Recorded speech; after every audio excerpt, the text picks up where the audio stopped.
सा मंत्र बाहर छोड़ रहा हूं, उस पर ध्यान रहे आखिरी तक। जब तक दूसरा फिर चले तो उस पर ध्यान रहे कि अंदर कौन सा मंत्र ले रहा हूं। ये प्रैक्टिस करनी है। इसके करने से जब भी आप चाहोगे तुरंत शुरू हो जाएगा। और इस पर ये ध्यान भी रहेगा। जब मन चला गया तो सुरत नृत अपने आप रहेगी कि मैं कौन जाप कर रहा हूं, किसका है ये। इतने में ये तीनों चारों चीज इकट्ठी हो जाएंगी। और ऐसे जब अंदर लेते हो, ध्यान रहे मैं अंदर कौन सा मंत्र ले रहा हूं, सुरत रहे उसके ऊपर। तो ये है सुरत शब्द अभ्यास। एक परमात्मा कहते हैं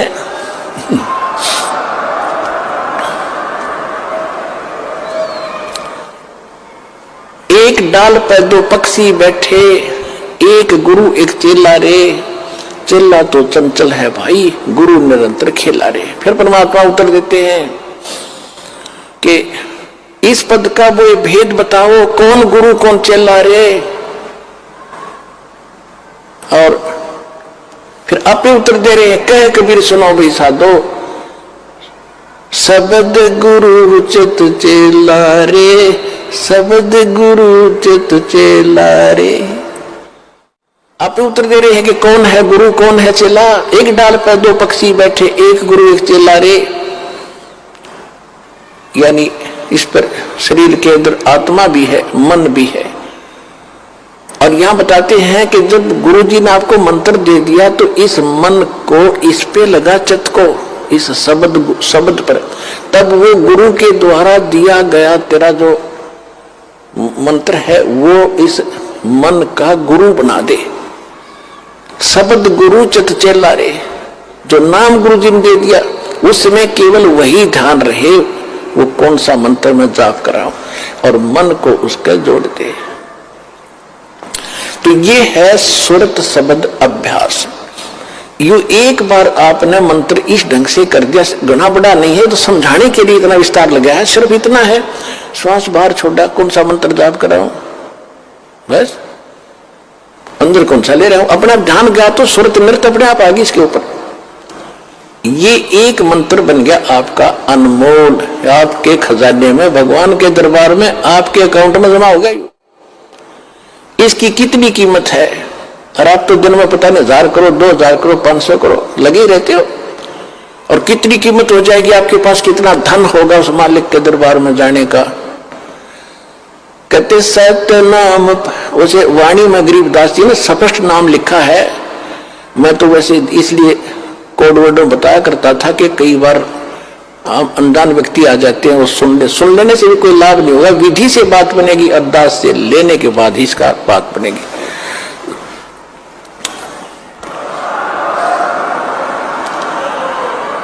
गरीबदास जी ने लिखा है, ओम सोहम पालड़ रंग होरी हो। मैं उसको सतनाम कह देता हूं कोड वर्ड और बनाने के लिए। गरीबदास जी ने सीधा लिखा है, ओम सोहम पालड़ रंग होरी हो, 14 लोक चढ़ावे राम रंग होरी हो, 3 लोक पासंग धर रंग होरी हो, तो ना तुले तुलाया राम रंग होरी हो। पृथ्वी लोक, स्वर्ग लोक और पाताल लोक, इन तीनों की कीमत रख दे एक तरफ।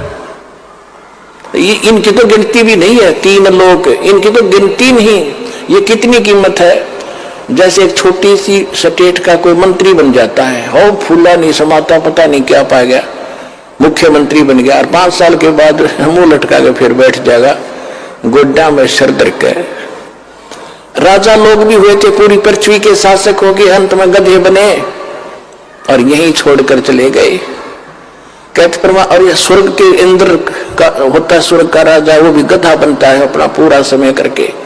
परमात्मा कहते ये तो हमारे सौदे में नहीं, जिनको तुम बड़ी महिमा मानते हो, राजा बन गया, मंत्री बन गया, मुख्यमंत्री बन गया, तो बच्चे खेल रहे खिलौनों से। जिस दिन आपको ये ज्ञान होगा सच्चे भगवान का और सच्चे स्थान का और उस सुख का।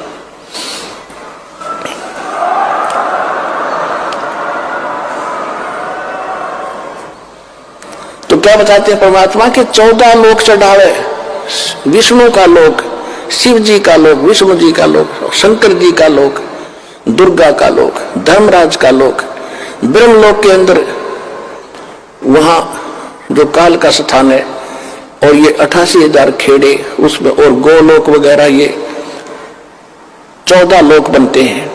कहते इन 14 लोक की कीमत रख दे, यानी पूरे ब्रह्मांड में रख दे एक तरफ, और ये 3 लोक पृथ्वी स्वर्ग पाताल, ये तो पासंग, इनका ये तो सौदे में नहीं, इतनी कीमत है सिर्फ एक मंत्र की। पासंग किसे कहते थे? क्योंकि आजकल बच्चे उस व्यवहार से निकल चुके हैं। पहले दास का जन्म था किसान परिवार में, जाट परिवार। हमारे पिताजी के पास ये सेठ लोग, बनिए लोग, गेहूं, बाजरा, ज्वार, गुड़ ये खरीदने आते थे। तो पिताजी कहते थे भाई पहले अपनी तराजू है ना, तेरी तखड़ी तुला, इसको जांच कराओ, इसमें एरर ना हो, पासिंग ना हो। पासिंग माने एरर को ठीक करना। तो उस दिखाता था, उसमें कोई त्रुटि होती थी, जैसे गेहूं तोलना है तो गेहूं से 10-20 दाने लेकर दूसरी साइड में डाल देते थे, वो एरर खत्म हो जाती थी। उसको पासिंग कहते थे कि इतनी पासिंग बन गई इसमें, यानी 2 ग्राम 4 ग्राम 5 ग्राम जो गेहूं रखे थे वो पासिंग थे। पासिंग वो सौदे में नहीं थे, सौदा तो और रखा है, सैकड़ों मन सौदा तो उसके करना तोल गए, वो तो पासिंग दरी है उसका, वो सौदे में नहीं। तो यहां बताना चाहते हैं कि सतनाम पालड़े रंग हो रही हो, एक तरफ सतनाम की कीमत तराजू में रखती और 14 लोग चढ़ाओ, दूसरी साइड में 14 लोग की कीमत धर दे और 3 लोग तक पास से घेर दे एक साइड में, उस तराजू में पड़ी रहा, उसकी यूज ही नहीं। और तो ना तुलह तुलाया राम रंग हो। तात्पर्य ये है कि आपने एक सिमन इस दास से प्राप्त करके सतनाम का कर लिया, आप इतने धनी हो गए, आपका इतना धन, अध्यात्म धन आपका जमा हो गया। कबीरा सब जग निर्धना, धनवंता ना कोई, धनवंता सो जानियो, जिस पर राम नाम धन हो।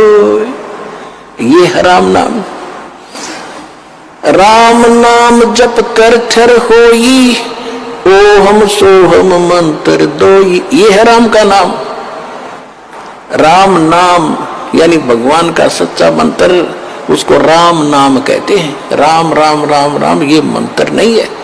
हम सतनाम सतसाहिब सतसाहिब कहते हैं, सतसाहिब मंत्र नहीं है, ये तो याद दिलाता है सच्चे साहिब की, और ये है वो मंत्र। गीसा साहब भी कहते हैं, ओ हम सो हम जप ले भाई, राम नाम की यही कमाई। तो गरीबदास जी कहते हैं, ओम सो हम जप कर ठर होई, ठर माने उस स्थान पर चले जाओगे, स्थायी हो जाओगे जो कभी लौट कर नहीं आते। और ओम सोहम मंत्र राम ना, ओम सोहम मंत्र दोई, ओम सोहम मंत्र दोई, यही 2 मंत्र हैं। राम नाम जप कर ठर होई, ये है राम का नाम जो जाप करना है। ये विधि तत्वदर्शी संत के पास, और उसे लेकर ही जाप किया जाएगा उस विधि से, तब इसका पुण्य मिलता है। इतना कीमत तब मिलती है इसकी।